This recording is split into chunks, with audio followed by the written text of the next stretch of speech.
Okay, spermatogenesis हो चुका है हमारा, स्पर्म का स्ट्रक्चर हो चुका है हमारा। उसमें किसी को प्रॉब्लम है पूछो, प्रीवियस टॉपिक में किसी को प्रॉब्लम है? आगे बढ़े, बोलो। क्लियर है? चलो ठीक है। आज हमें डिस्कस करना है बच्चों oogenesis। ठीक है, जिस तरीके से हमने स्पर्मेटोजेनेसिस पढ़ा था उसी तरीके से सेम हमें पढ़ना है oogenesis, मतलब ऊगोनिया।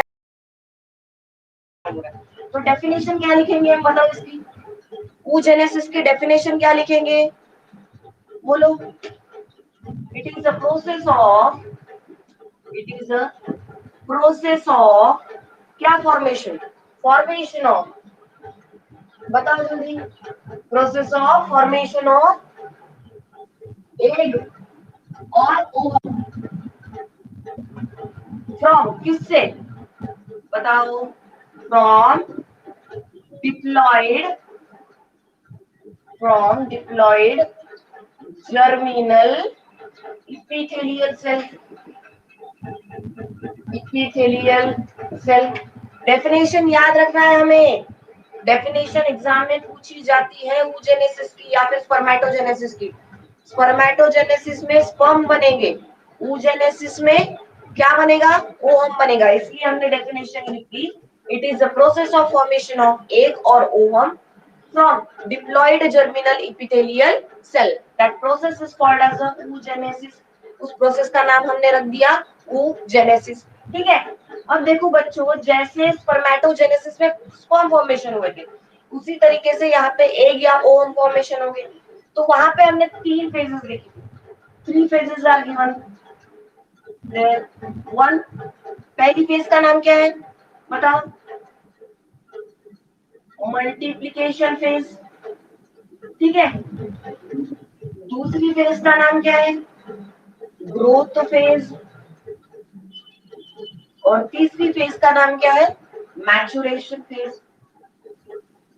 ठीक है, ये 3 फेजेस के थ्रू ओवम फॉर्मेशन होगा। लेकिन इन केस ऑफ स्पर्मेटोजेनेसिस और in case of oogenesis there is a big difference. आगे चल के यहाँ पे बहुत बड़ा डिफरेंस आने वाला है जो हमें समझना होगा स्टेप को पढ़ने के लिए। ठीक है, तीनों स्टेप सेम रहेगी, मल्टीप्लिकेशन फेज, ग्रोथ फेज और मैचुरेशन फेज। यहाँ भी पहले माइटोसिस होगा एंड देन मियोसिस होगा। ठीक है, यहाँ पे भी पहले माइटोसिस ही होना है, बाद में मियोसिस की प्रोसेस होगी। ठीक है, माइटोसिस किस चीज के लिए करते हैं हम, सोमैटिक सेल में करते हैं। माइटोसिस की प्रोसेस सोमैटिक सेल में बोलने से बेटर है कि हम क्या करते हैं, नंबर इंक्रीज करते हैं। हम क्या करेंगे, सेल्स के नंबर को इंक्रीज कराने के लिए पहले माइटोसिस की जाएगी और उसके बाद में गमेट फॉर्मेशन के लिए मियोसिस की प्रोसेस की जाएगी। यस और नो, यस और नो। चलो आगे बढ़ते हैं, कल की डायग्राम में फोकस करो फिर से। कल एक डायग्राम ड्रॉ की थी हमने तीनों भी फेजेस की, आज भी सेम उस तरीके से करना है हमें। सबसे पहला सेल क्या नाम रखेंगे उसका, सबसे पहले सेल का नाम क्या रखेंगे, चलो बताओ। सबसे पहले सेल का नाम क्या बताएंगे बच्चों, primary germinal cell, right. Primary germinal cell. Chromosome number कैसा होता है इसका, yes very good, 2n chromosome number होगा। डिप्लॉइड सेल है, इसके अंदर किस चीज की प्रोसेस होने वाली है, माइटोसिस होने वाला है। ठीक है, माइटोसिस की प्रोसेस होने वाली है और उसे ही हम पहले फेज को नाम देंगे मल्टीप्लिकेशन फेज। ठीक है, क्या होगा मल्टीप्लिकेशन फेज से, इसके अंदर अगर माइटोसिस की प्रोसेस हो रही है तो ऑब्वियसली कॉमन सेंस है इससे 2 सेल बनेंगे। ठीक है, चलो इससे 2 सेल बने, इससे 2 सेल बने, फिर से माइटोसिस हुई और इससे अगेन आगे चल के 2 सेल बने। चलो नाम दो इन सेल को, इनका नाम क्या रखेंगे हम, क्या नामकरण रखेंगे इसका, क्या करेंगे बताओ, नाम बताओ इसका। ऊगोनिया, राइट, इसका नाम हमने रख दिया ऊगोनिया, वहां पे पढ़ा था हमने। और इसका भी क्रोमोसोम नंबर क्या होगा बच्चों, डिप्लॉइड होगा। ये यहाँ पे हो गई खत्म मल्टीप्लिकेशन फेज, इसने अपने नंबर बढ़ा लिए, नंबर ऑफ सेल्स बढ़ा लिए, ठीक है। अब नंबर ऑफ सेल्स बढ़ने के बाद में यहाँ से आगे चलेगी ग्रोथ फेज। ग्रोथ फेज क्या किया जाता है ग्रोथ फेज में, बताओ। कि इन सारे इतने सारे जो है, हमने तो यहाँ पे 4 दिखाए, एक ही सेल थोड़ी है, बहुत सारे सेल मल्टीप्लाई होते हैं वहां पे। तो इन सारे सेल में से सिर्फ एक ही होगा जो अपने अंदर क्या करेगा, अपनी साइज को बढ़ाएगा, अपनी ग्रोथ कराएगा। तो इसकी हो गई ग्रोथ, और ग्रोथ होने के बाद में इसकी साइज हो गई बड़ी। चलो, साइज बड़ी होने के बाद में इसका नाम क्या रखेंगे हम, क्या रखेंगे, प्राइमरी oocyte, वहां पे भी पढ़ा था हमने। और प्राइमरी oocyte कैसे होगा बच्चों, देखो यहाँ पे माइटोसिस हुई, डिप्लॉइड नंबर ऑफ क्रोमोसोम है, मतलब 46 क्रोमोसोम अभी भी सेल के अंदर पड़े हुए है।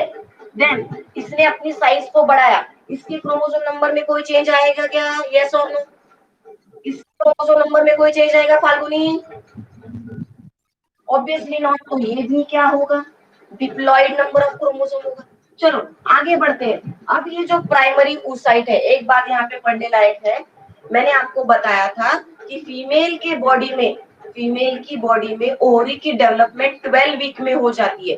जब बेबी माँ के गर्भ में होता है, फीमेल बेबी, तभी जब वो 3 महीने का होगा उसी टाइम उसकी ओवरी की डेवलपमेंट हो चुकी होगी, और उसके ओवरी के अंदर प्राइमरी oocyte बन चुके हैं।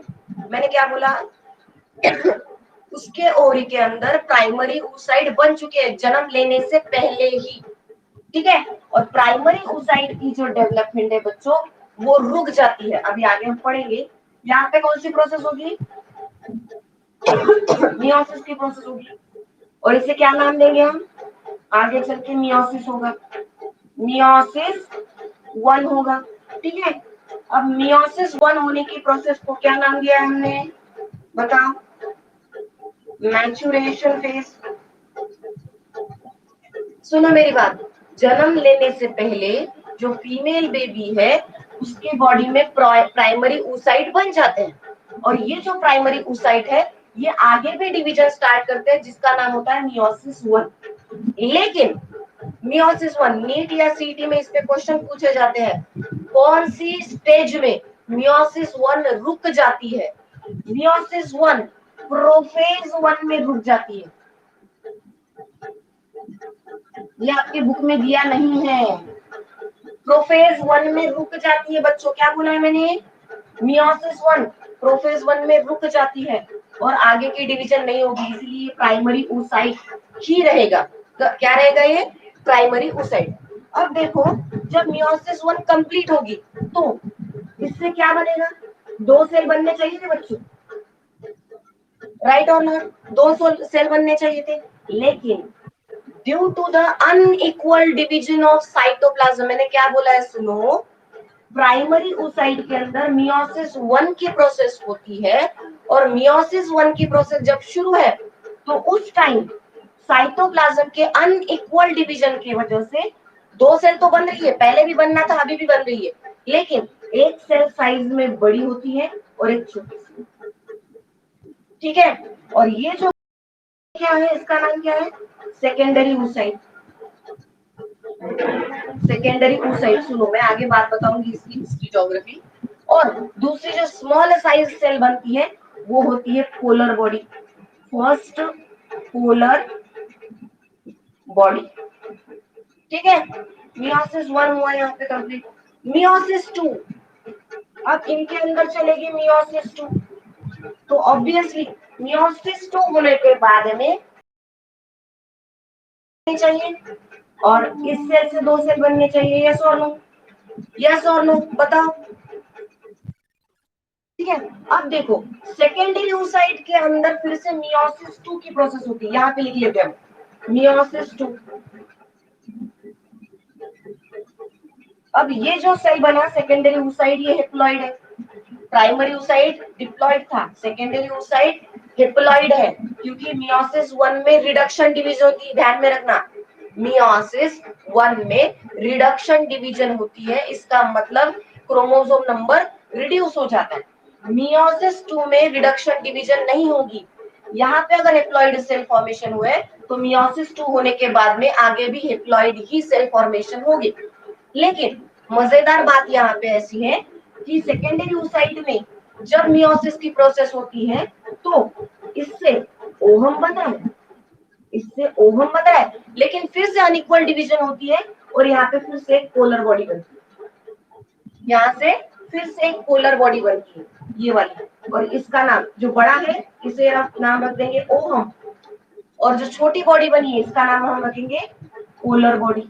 और इस पोलर बॉडी यहाँ पे भी डिवीजन होगा मियोसिस का, तो यहाँ से भी 2 सेल बनेंगे, लेकिन पोलर बॉडी का जब डिवीजन होता है तो यहाँ से पोलर बॉडी ही बनती है। तो ये भी पोलर बॉडी बनी, पोलर बॉडी बनी, और ये बना ओवम हेप्लॉइड गमेट। अब बताओ कितनी पोलर बॉडी बनी है, कितनी पोलर बॉडी बनी है, पोलर बॉडी कितनी बनी है लास्ट में, ट्रिपोलर बॉडी, ट्रिपोलर बॉडी बनी है और एक ही ओहम बना है। इसमें मजेदार बात हम आगे पढ़ने वाले हैं, अभी तो सिर्फ मैं आपको डायग्राम के थ्रू बता रही हूँ। सुन लो मेरी बात, शुरुआत से आते हैं। ओवरी का सेल जर्मिनल इपिथेलियम, उस जर्मिनल इपिथेलियम सेल के अंदर बच्चों माइटोसिस की प्रोसेस हुई, जिसे हमने मल्टीप्लिकेशन फेज नाम रख दिया। तो एक सेल से 2 सेल बने, 2 सेल से 4 सेल बने, और ये माइटोसिस है, इसकी वजह से इसका डिप्लॉइड नंबर ही क्रोमोसोम रहा। सेकेंडली ग्रोथ फेज में क्या होता है, इतने सारे उगोलिया बने, उसमें से एक ही अपने साइज को बड़ा कर पाता है, उसे न्यूट्रिशन मिल पाता है।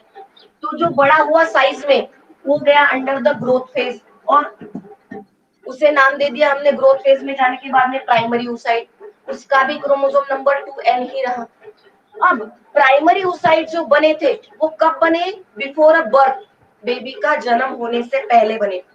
जैसे प्यूबरिटी आती है, सुनो मेरी बात, जैसे प्यूबरिटी आती है, बच्ची 13 साल की होती है, वैसे ही हार्मोन रिलीज होना स्टार्ट होते हैं, और ये प्राइमरी oocyte, ये प्राइमरी oocyte मियोसिस 1 में जो रुक गया था, प्रोफेज 1 में रुक गया था, इसकी डिवीजन कंप्लीट नहीं हुई थी। प्राइमरी oocyte जो मियोसिस 1 में रुक गया था, वो हार्मोनल चेंजेस की वजह से सेकेंडरी oocyte में कन्वर्ट हो जाता है। मियोसिस 1 कंप्लीट हो जाती है कब, प्यूबरिटी होने के बाद में। ये क्वेश्चंस एग्जाम में 101% सीटी और नीट के लिए बच्चों पूछे जाते हैं, यहाँ से कंसेप्ट क्लियर होना जरूरी है तुम्हारी। सुनो ठीक है, तो मियोसिस 1 इसने करा दी, मियोसिस 1 में रुक गया था, इसमें पहले मियोसिस 1 स्टार्ट हो गई थी लेकिन रुक गया था, प्रोफेज के सिचुएशन में रुक गया था। जब ये 13 साल की हुई बच्ची तो फॉलिकल बढ़ना स्टार्ट हुए, और फॉलिकल बढ़ने के बाद में प्राइमरी oocyte जो है वो मियोसिस 1 कंप्लीट कर लेता है। प्यूबरिटी के बाद में मियोसिस 1 कंप्लीट कर लेता है। मियोसिस 1 कंप्लीट करना, इसका मतलब क्या होगा, प्रोफेज 1, मेटाफेज 1, एनाफेज 1 और टीलोफेज, ये चारों स्टेजेस से कंप्लीट कर लेगा और इससे बनेगा सेकेंडरी oocyte। अब कॉमन सेंस है कि हम मियोसिस 1 करा रहे हैं प्राइमरी oocyte में, तो 2 सेल बनने थे, लेकिन due to the unequal division of cytoplasm, किसी चीज के वजह से इनमें हर बार ये इनका रखा हुआ है कैरेक्टरिस्टिक कि इनमें अनइक्वल डिवीजन होता है, तो अनइक्वल डिवीजन की वजह से एक सेकेंडरी oocyte बड़ा बनता है जो हेप्लॉइड इन नंबर है। ये भी हेप्लॉइड, पोलर बॉडी भी हेप्लॉइड है, लेकिन ये साइज में छोटी है और ये कैपेबल नहीं होती है, ये कैपेबल नहीं होती है रिप्रोडक्शन के लिए, तो ये रिप्रोडक्शन में पार्टिसिपेट नहीं करेगी, सिर्फ बनेगी। तो पोलर बॉडी बन गई फर्स्ट, और मियोसिस 1 कंप्लीट हो चुका है। मियोसिस 2, मियोसिस 2 जब इनके अंदर होता है, सेकेंडरी oocyte के अंदर और पोलर बॉडी के अंदर, इनसे भी तो सेल बनने हैं ना आगे, मियोसिस 2 हमारी बाकी है। तो मियोसिस 2 जब होगी तो सेकेंडरी oocyte से फिर से 2 सेल बनेंगे, लेकिन फिर से अनइक्वल डिवीजन होगा, एक बड़ा सेल बनेगा जिसे हम नाम रखेंगे ओहम, और एक छोटा सेल बनेगा जिसे हम नाम रखेंगे पोलर बॉडी। ठीक है, अनइक्वल डिवीजन की वजह से यहाँ पे जो पोलर बॉडी बनी है इसके अंदर भी डिवीजन हो रहा है, लेकिन यहाँ पे इक्वल, तो 2 पोलर बॉडी बनी। तो फाइनली जब मियोसिस 2 कंप्लीट होता है बच्चों, तो 3 पोलर बॉडी बनती है और एक ही ओहम बनता है।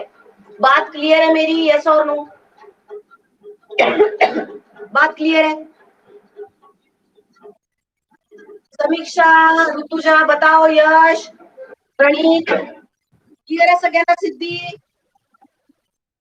चला पुढे जायचं. पुढे बघा, आता इथपर्यंत क्लिअर आहे तुम्हाला. आता हे सेकंडरी ओसाइट पासून ओहम कसा बनला ते आपण आपल्या ओव्हरीमध्ये शिकू. इथे तुम्हाला कळणार नाही. आता आपण जाणार आहोत ओव्हरीमध्ये. ठीक है, ये डायग्राम ध्यान में रखना. अब हम आगे बढ़ेंगे ओवरी.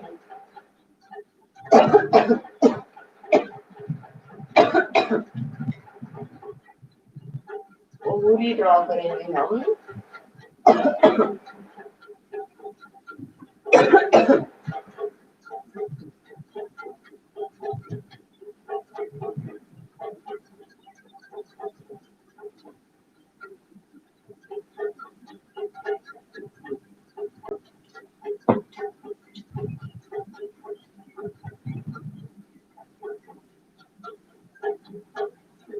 ठीक है, यहाँ पे ये हमने यूटेरस ड्रॉ कर दिया. उसके बाद ये सर्विक्स है. ठीक है, और यहाँ पे वॉल्स होती है, वॉल्स. ये डायग्राम अब तुम लोगों को रट्टा मार हो जाना चाहिए. ठीक है, इसे हमें पता है ये एम्प्यूला है. एम्प्यूला है. ठीक है, यहाँ पे ओवरी प्रेजेंट रहती है. ठीक है, लिगामेंट है यहाँ पे जोड़ने के लिए ओवरी के साथ. और इस तरीके से, और ओवरी से ओवम बाहर निकलेगा. सुनो मेरी बात, जब हमने ओव्यूलेशन के बारे में पढ़ा था, जब हमने ओव्यूलेशन के बारे में पढ़ा था, तो हमने क्या बोला था? मेंस्ट्रुअल साइकिल के 14th डे में क्या रिलीज होता है? सेकेंडरी oocyte रिलीज होता है. ध्यान में रखना, हमने सेकेंडरी oocyte पढ़ा है, कब फॉर्मेशन हुआ. ध्यान में रखना, जब 14th डे होता है मेंस्ट्रुएशन का, जब 14th डे होता है, तो बाहर निकलने वाला, ओवरी से बाहर निकलने वाला ओवम नहीं होता. वो कौन होता है? वो कौन होता है बताओ? ये सेकेंडरी oocyte होता है. ध्यान में रखना, 14th डे में जो बाहर निकला वो सेकेंडरी oocyte था. ठीक है, सेकेंडरी oocyte कहाँ पे आता है बच्चों? एम्प्यूला में आता है. सेकेंडरी oocyte कहाँ पे आता है? एम्प्यूला में आता है.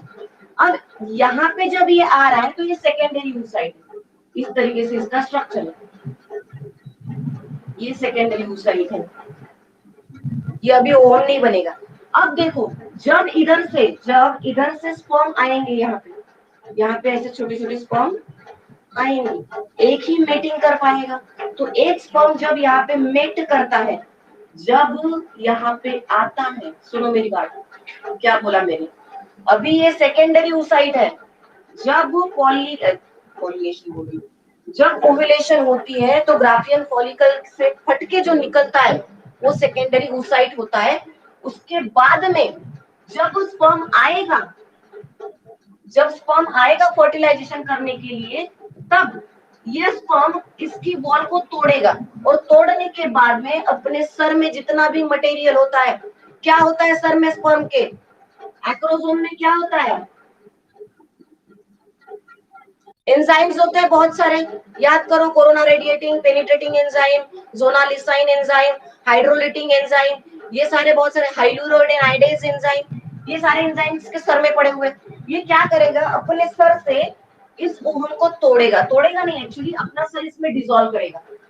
जब इसका सर अंदर जाता है, जब स्पर्म का सर अंदर जाएगा, टच होगा इसके मेम्ब्रेन को, तब स्पर्म के हेड में जितने भी मटेरियल है, सेंट्रियोल और न्यूक्लियस, इस सेकेंडरी oocyte के अंदर एंट्री करेगा.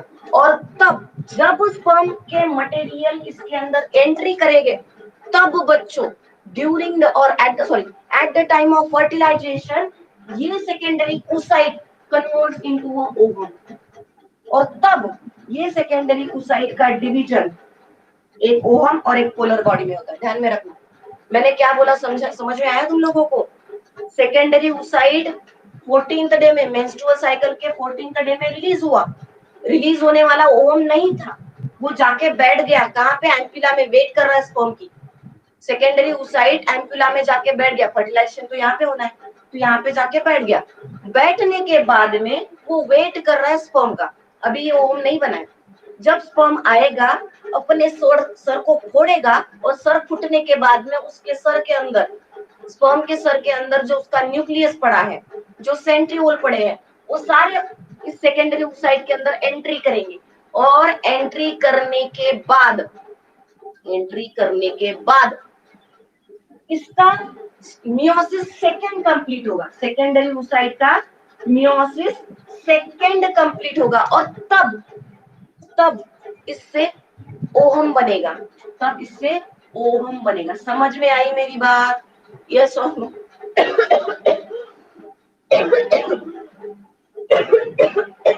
बोलने के पड़ क्या?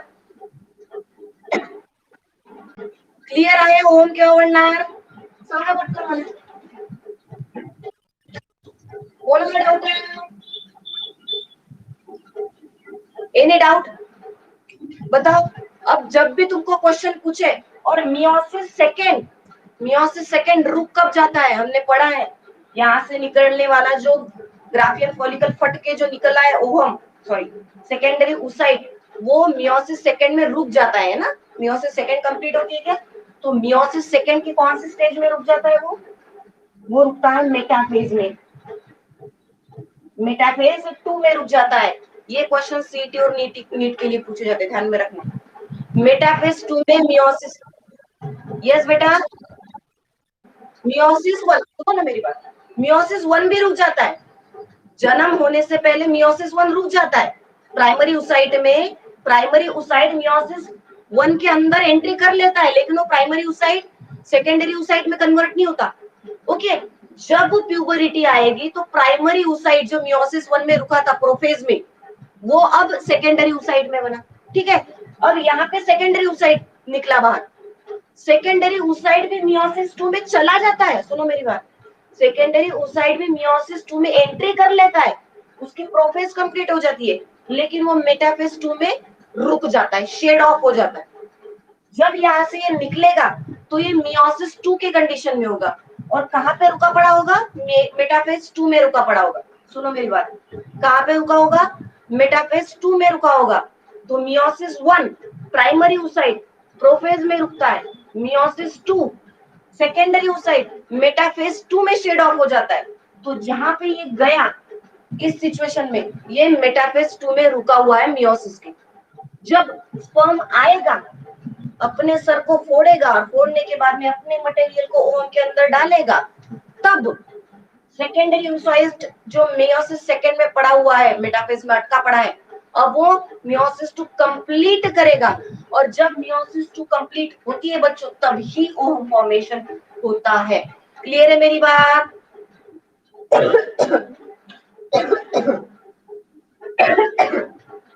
क्लियर है का? एनी डाउट पूछो. यश, साहिल, साक्षी, आर्यन, विनीता, कोणाला डाउट आहे? दीप, प्रणीत, सांगा पटापट. क्लियर आहे इथपर्यंत ओजेनेसिस? चला ठीक आहे. ओके. ते ओजेनेसिस कंप्लीट झालेलं आहे आपलं. आता लास्ट टॉपिक याच्यातलं बघू. जसं आपण तिथे स्पर्मॅटोजेनेसिस नंतर स्पर्मचं स्ट्रक्चर पाहिलं होतं, आता आपल्याला इथे ओजेनेसिस नंतर ओव्हमचं स्ट्रक्चर पाहायचं. ठीक आहे. ओव्हम शिकवल्यानंतर क्लास ऑफ करून देणार, जास्त वेळ घेणार नाही, घाबरू नका. एका दिवशी पचत नहीं जाता. चलो, जो ओव्यूलेशन के बाद में रिलीज हुआ था वो क्या था? तो हम पढ़ेंगे. नेक्स्ट हेडिंग क्या दिया तुम्हारा? Structure of secondary oocyte. Structure of secondary oocyte. ठीक है. अब ओव्यूलेशन के बाद जो निकला वो सेकेंडरी ओसाइट था. तो क्या है सेकेंडरी ओसाइट का स्ट्रक्चर? क्या क्या होता है उसमें? देखो, चलो पढ़ो. इसे ड्रॉ कर रही हूं मैं. ठीक है. ये अंडा, इसके अंदर ये सेकेंडरी ओसाइट है भैया, इसके अंदर इसका खुद का एक न्यूक्लियस है, लेकिन इसे अभी जब ये सेकेंडरी ओसाइट है तो इसे न्यूक्लियस नहीं बोला जाता, इसे बोला जाता है जर्मिनल वेसिकल, क्योंकि इसकी डिवीजन कंप्लीट नहीं हुई.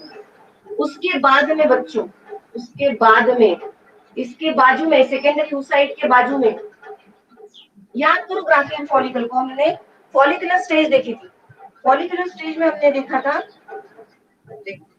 यहाँ पे मैंने एक सेकेंडरी oocyte ड्रॉ किया था, ठीक है। इसके बाद में यहाँ पे ग्रैन्युलोसा सेल ड्रॉ किए थे, ग्रैन्युलोसा सेल ड्रॉ किए थे, ठीक है। ये वाले हैं ग्रैन्युलोसा सेल, ग्रैन्युलोसा सेल। इसके बाद में यहाँ पे एक फ्लूइड कैविटी बनी थी, क्या नाम था उस कैविटी का? कैविटी का नाम क्या दिया था हमने? याद करो, कैविटी को क्या नाम दिया था हमने? एंट्रम, याद है ना? एंट्रम बोला था, खाली स्पेस। और उसके बाद में फिर से ये सेल ऐसे ऐसे बन गए थे, ठीक है। ये फिर से ग्रैन्युलोसा सेल है, इस तरीके से, इस तरीके से बने थे ये सेल। इसके बाद में हमने पढ़ा था कि स्ट्रोमा के कुछ सेल होते हैं, स्ट्रोमा मतलब ओरी के अंदर जो फ्लूइड पड़ा है वहां से कुछ सेल आते हैं, उसे हमने नाम दिया था, इस तरीके से सेल अरेंज हुए थे वो, थीका सेल। याद करो, याद है तुम लोगों को थीका सेल? थीका इंटरना और थीका एक्सटर्ना नाम दिया था, याद करो। उसके बाद में ऐसे कुछ सेल पड़े थे, फाइबरस थीका सेल, ऐसे ऐसे फाइबर्स के जैसे। तो ऊपर की लेयर को हमने नाम दिया था थीका एक्सटर्ना और अंदर की लेयर को नाम दिया था थीका इंटरना। याद है क्या? बोलो जल्दी। याद है ये स्ट्रक्चर? इसे हमने ग्राफियल फॉलिकल बोला था। बोलो फास्ट, रिप्लाई दो गौरी, ठीक है। तो ये वाला स्ट्रक्चर, अब सोचो बच्चों, ये फट के बाहर निकलेगा, ये सेकेंडरी oocyte, ये फट के बाहर निकलेगा। तो एक कॉमन सेंस है, जब ये ओवरी से फट के बाहर निकलता है ना, तो ये सिर्फ और सिर्फ सेकेंडरी oocyte नहीं निकलता, इसके साथ इसके आजू बाजू के जो सेल है ना, इसके आजू बाजू के सेल है, देखो याद करो, इसकी वॉल को हमने एक नाम दिया था, उस वॉल का नाम था जोना पेलुसिडा, यहाँ पे, ठीक है, जोना पेलुसिडा नाम था। उसके बाद में जोना पेलुसिडा के बाद में ग्रैन्युलोसा सेल के कुछ सेल्स होते हैं, उन्हें हमने नाम दिया था कोरोना रेडिएटा। क्या नाम दिया था? Corona radiata. क्लियर है मेरी बात? यस और नो? याद करो, क्लियर है? ये स्ट्रक्चर याद है क्या तुमको? तो ये समझ में आएगा, अदरवाइज नहीं समझ में आएगा। ये स्ट्रक्चर याद है क्या? पहली लेयर सेकेंडरी oocyte के बाजू में है, उसे हमने जोना पेलुसिडा बोला था। उसके बाद में ग्रैन्युलोसा सेल के कुछ सेल आजू बाजू में अरेंज हो जाते हैं, उसे हमने नाम दिया था कोरोना रेडिएटा सेल। उसके बाद में एक कैविटी थी, इसे हमने एंट्रम नाम दिया था। और इस कैविटी के अंदर कौन सा फ्लूइड पड़ा हुआ था? लिक्वियर फॉलिक्यूला। उसके बाद में ये oocyte के साथ जो ग्रैन्युलोसा सेल पड़े हुए हैं यहाँ पे, जो अटैच कर रहे हैं थीका लेयर को, इसे हमने नाम दिया था, याद करो, क्यूमुलस ओफोरस, राइट ना? क्यूमुलस ओफोरस, यस और नो? चलो, तो बच्चों, जब ये फट के बाहर निकलता है सेकेंडरी oocyte, तो वो सिर्फ और सिर्फ सेकेंडरी oocyte नहीं होता है, उसके आजू बाजू के सेल भी वहां पे बाहर निकलते हैं। सुनो, तो ये हुआ सेकेंडरी oocyte, ठीक है, ये इसकी मेम्ब्रेन है, विटालाइन मेम्ब्रेन। और यहाँ पे जो है ये वाली वॉल, ये जोना पेलुसिडा। क्या ये जोना पेलुसिडा वॉल है? देखो तुम्हारे बुक में डायग्राम दी हुई है, zona pellucida, zona pellucida wall है ये, ठीक है। यहाँ पे एक स्ट्रक्चर बनता है, ये है पोलर बॉडी। सेकेंडरी oocyte जब बनता है तो क्या क्या बनता है ना सेकेंडरी oocyte में? एक सेकेंडरी oocyte बनता है और दूसरा क्या बनता है? पोलर बॉडी ना, राइट? पोलर बॉडी बनती है, मतलब क्या? ये सेकेंडरी oocyte है और इसमें छोटा सा एक डिवीजन की एक बॉडी बनी है, इसका नाम रख दिया हमने पोलर बॉडी। पोलर बॉडी पहली पोलर बॉडी है, फर्स्ट पोलर बॉडी, ठीक है। चलो, इतनी बात क्लियर है आप लोगों को? ये जो लेयर है ये जोना पेलुसिडा है, और उसके बाजू में कौन से सेल प्रेजेंट होते हैं बताओ? इसके बाजू में कौन से सेल प्रेजेंट होंगे बताओ अभी? कोरोना रेडिएटा किसे इस तरीके से अरेंज होगी, इस तरीके से अरेंज होगी।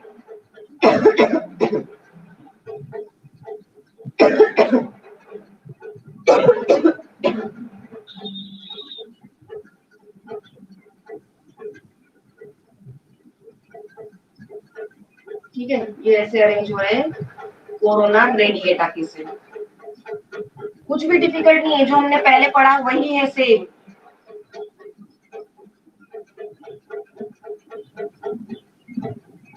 चलो इसे नाम दे देंगे हम corona, corona corona radiata. Corona से डर लगता कह रहे तुम लोगों को। इसके बाद में जो अंदर की बॉल है इसे नाम देंगे हम जोना पेल्यूसिडा, जोना पेल्यूसिडा।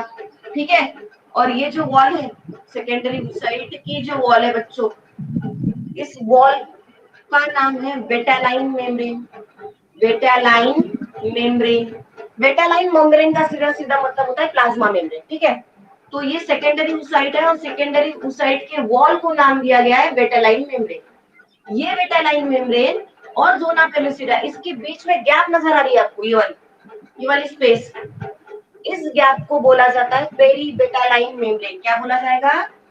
Peri बेटालाइन membrane. मैं क्या समझा रही हूँ, तुम लोगों को समझ में आ रहा है क्या? पहले बताओ ये बात। ये सुनो, ये सीख लेना होगा पढ़, ये हमने सब पढ़ चुके हैं हम लोग ये। ठीक है, जब ओव्यूलेशन होता है, ग्राफियन फॉलिकल फटता है, तो सिर्फ और सिर्फ सेकेंडरी oocyte नहीं बाहर निकलता है, सेकेंडरी oocyte के बाजू में जो लेयर होती है जोना पेल्यूसिडा, वो भी उसके साथ चिपक के आती है। उसके बाद में जोना पेल्यूसिडा के बाद में ग्रैन्युलोसा सेल की कुछ लेयर बन जाती है जिसे नाम दिया है कोरोना रेडिएटा, वो भी उसके साथ अटैच होती है। और ये सेकेंडरी oocyte है बच्चों, तो इसका मतलब क्या कि सेकेंडरी oocyte के साथ एक छोटी सी फर्स्ट पोलर बॉडी भी बनती है, तो इसलिए यहाँ पे हमने यहाँ पे लिखा है फर्स्ट पोलर बॉडी। क्या बोला गया है सेकेंडरी oocyte को? जब ओव्यूलेशन की प्रोसेस होती है तो सेकेंडरी oocyte बाहर निकलता है, तो इसे नाम दिया गया है, एक वर्ड दिया है देखो वहां पे, नॉन क्लीडोइक, नॉन क्लीडोइक एंड माइक्रो लिसिथल। क्या बोला मैंने? नॉन क्लीडोइक का मतलब विदाउट शेल, शेल मतलब ग्राफियन फॉलिकल के अंदर है क्या? वो जो सेकेंडरी oocyte बाहर निकला वो ग्राफियन फॉलिकल के अंदर है क्या? यस और नो, तो उसके आजू बाजू में शेल प्रेजेंट नहीं है, इसीलिए इसे नॉन क्लियोडिक बोला गया है। देन माइक्रोलिसिथल, माइक्रोलिसिथल का मतलब होता है कि योग, योग पता है ना किसे बोलते हो तुम लोग? जहां पे भी ये सेकेंडरी oocyte होगा उसके बाजू में जो फ्लूइड है, लिक्विड है आजू बाजू में, वो बहुत कम अमाउंट में होगा, उसे योग बोला जाता है। तो जब माइक्रो मतलब कम, लिसिथल मतलब योग, योग का अमाउंट जब कम होता है तो उसे बोला जाता है माइक्रो लिसिथल। तो जो सेकेंडरी oocyte निकला वो कैसा था? नॉन क्लीडोइक था और माइक्रो लिसिथल था। समझ में आया? समझ में आया? ठीक है, इस सेकेंडरी oocyte के अंदर जो फ्लूइड पड़ा है बच्चों, ये वाला फ्लूइड, इस फ्लूइड को नाम दिया गया है ऊप्लाज्म। ध्यान में रखना, सेकेंडरी oocyte के अंदर जो फ्लूइड पड़ा है उस फ्लूइड का नाम है ऊप्लाज्म। ठीक है, इस सेकेंडरी oocyte के अंदर एक प्रोन्यूक्लियस है, लेकिन अभी ये ओहम नहीं बना। सुनो मेरी बात, सेकेंडरी oocyte है, अभी ये ओहम नहीं बना, जब ये ओहम बनेगा तब उसे प्रोन्यूक्लियस बोला जाएगा। तब तक के लिए इसका नाम रखा गया है जर्मिनल वेसाइकल, जर्मिनल वेसाइकल। समझ में आई मेरी बात? अंदर का जो है न्यूक्लियस, प्रोन्यूक्लियस, इसे जर्मिनल वेसाइकल बोला गया है क्योंकि ये ओहम नहीं बना है अभी तक। उसके बाद में जो फ्लूइड है उसे ऊप्लाज्म बोला गया है। देन ये सेकेंडरी oocyte की जो लेयर है, मेम्ब्रेन है, इस मेम्ब्रेन को बोला गया है विटालाइन मेम्ब्रेन। उस विटालाइन मेम्ब्रेन के बाजू में ऐसी एक लेयर प्रेजेंट है जिसे नाम दिया है जोना पेल्यूसिडा। कहा गया है जोना पेल्यूसिडा। इस जोना पेल्यूसिडा और विटालाइन मेम्ब्रेन के बीच में एक स्पेस प्रेजेंट है उसे नाम दिया है पेरीवेटालाइन मेम्ब्रेन। और उस पेरीवेटालाइन मेम्ब्रेन में एक बॉडी प्रेजेंट है, उसका नाम क्या है रे? क्या है उसका नाम? ये वाली polar body, first polar body है। अब बच्चों, जहां जिस जगह पे पोलर बॉडी प्रेजेंट है उस पोल को, इसे पोलैरिटी शो करता है पोलर, इस पोल को बोला गया है एनिमल पोल। जिस साइड में जर्मिनल वेसाइकल के जिस साइड में पोलर बॉडी फॉर्मेशन हुई है उसे बोला गया है एनिमल पोल। पोल मतलब डायरेक्शन, पोलैरिटी शो करता है। और इसी के अपोजिट डायरेक्शन को, अगर इसे हमने एनिमल पोल आए तो इसके अपोजिट डायरेक्शन को बोला गया है वेजिटल पोल। समझ में आया? खत्म बात, कुछ भी नहीं है इसमें।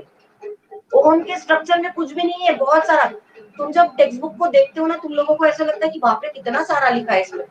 ये सारी चीजें तो हमने पढ़ी है, इसमें तो कुछ भी अलग मैंने नहीं बताया। सेकेंडरी साइड सुनो, जिस साइड में पोलर बॉडी बनी उस डायरेक्शन को बोला गया है वेज एनिमल पोल, और इसी के अपोजिट पोल को नाम दे दिया गया है वेजिटल पोल। समझ में आई मेरी बात? यस और नो? यस और? तो structure of secondary oocyte clear है सबको? एक बार रिपीट करो, बोलो एक बार रिपीट करो। बहुत सिंपल है, बहुत ज्यादा सिंपल है। सुनो, सबसे पहली बात हमें बताना है कि ओवुलेशन के बाद में जो रिलीज होता है वो सेकेंडरी oocyte होता है, वो ओवम नहीं होता। हमने पढ़ा था कि मियोसिस 2 जब शुरू होती है तो मियोसिस सेकेंडरी oocyte के अंदर मियोसिस 2 जब शुरू होती है तो वो रुक जाती है, मेटाफेज 2 में रुक जाती है। ठीक है, जब मियोसिस 1 प्राइमरी oocyte में कंप्लीट होती है तो मियोसिस 1 कंप्लीट होने के बाद में एक सेकेंडरी oocyte बनता है और एक पोलर बॉडी बनती है। तो हमने यहाँ पे एक सेकेंडरी oocyte दिखाई और छोटी सी polar body, first polar body दिखाई। मैंने बोला कि ये नॉन क्लिडोइक है। नॉन क्लिडोइक का मतलब विदाउट शेल। ये ग्राफियन फॉलिकल को फाड़ के बाहर निकला है तो इसका शेल फट चुका है, ये बाहर निकल चुका है, तो विदाउट शेल। माइक्रोलिसिकल का मतलब, माइक्रो मतलब कम, लिसिकल मतलब योग सैक, तो इसके आजू बाजू में फ्लूइड कम होता है, योग सैक कम होता है, तो इसीलिए इसे माइक्रोलिसिकल बोला गया है। उसके बाद में बच्चों, ये जो सेकेंडरी oocyte है इसके अंदर जो फ्लूइड पड़ा है, ये उगो नहीं है ना एक तरीके का, तो इसके अंदर जो फ्लूइड पड़ा है उसे बोला गया है ऊप्लाज्म। क्या बोला गया है? ऊप्लाज्म। अभी ये सेकेंडरी oocyte है, अभी ये ओवम में कन्वर्ट नहीं हुआ, तो सेकेंडरी oocyte के अंदर इसका जो न्यूक्लियस है उसे उस टाइम, इस सिचुएशन में जर्मिनल वेसाइकल बोला जाएगा। क्या बोला जाएगा? जर्मिनल वेसाइकल बोला जाएगा। इसी सेकेंडरी oocyte की एक वॉल होती है, उस वॉल को बोला गया है विटेलाइन मेम्ब्रेन। फर्टिलाइजेशन जब हम पढ़ेंगे तो विटेलाइन मेम्ब्रेन का बहुत बड़ा रोल है, ध्यान में रखना। विटेलाइन मेम्ब्रेन, उसी विटेलाइन मेम्ब्रेन के मेम्ब्रेन से एक लेयर निकलती है जिसका नाम हमने रखा है बच्चों जोना पेल्यूसिडा। जोना पेल्यूसिडा के बाहर एक लेयर प्रेजेंट है, ग्रैन्युलोसा सेल से बनी हुई एक लेयर प्रेजेंट है जिसका नाम है कोरोना रेडिएटा। और जोना पेल्यूसिडा और विटेलाइन मेम्ब्रेन के बीच में आपको एक गैप नजर आ रही है, उसे बोला गया है पेरीवेटालाइन मेम्ब्रेन। गैप है ना पेरी, बीच में पेरीवेटालाइन मेम्ब्रेन, और उस पेरीवेटालाइन मेम्ब्रेन में आपको क्या नजर आएगी? फर्स्ट पोलर बॉडी नजर आएगी।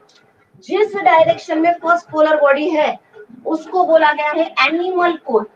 इस जगह को बोला गया है एनिमल पोल, और इसकी अपोजिट जगह को बोला गया है वेजिटल पोल। खत्म सेकेंडरी oocyte का स्ट्रक्चर। क्लियर है मेरी बात? यस और नो एवरीवन? बाकीचे कुठे आहे रे? कल्याणी, गौरी, खुशी, सांबरी, रेणू, क्लियर आहे? क्लियर आहे सगळ्यांना?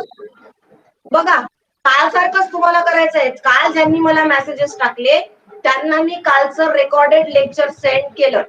आजही मी तेच करणार. जोपर्यंत तुम्ही जागेवर येत नाही, बुद्धी जागेवर येत नाही ना अब्सेंट राहणाऱ्यांची, तोपर्यंत हा प्रकार चालणार.